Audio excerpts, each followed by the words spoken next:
Welcome to Power BI certification series, and this is the question number 14 on row level security. And here is the question. In Power BI service, where do you assign users to RLS roles?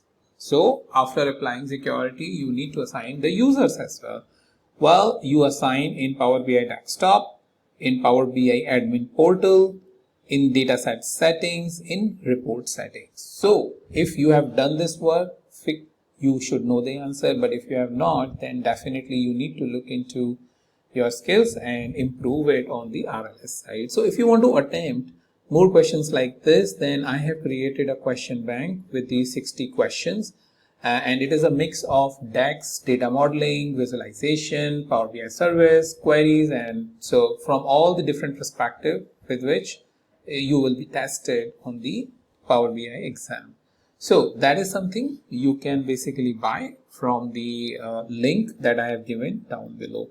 And along with this, I have a couple of other links to join my Power BI group where I give all of such announcements a bit early and a couple other things about my courses and etc.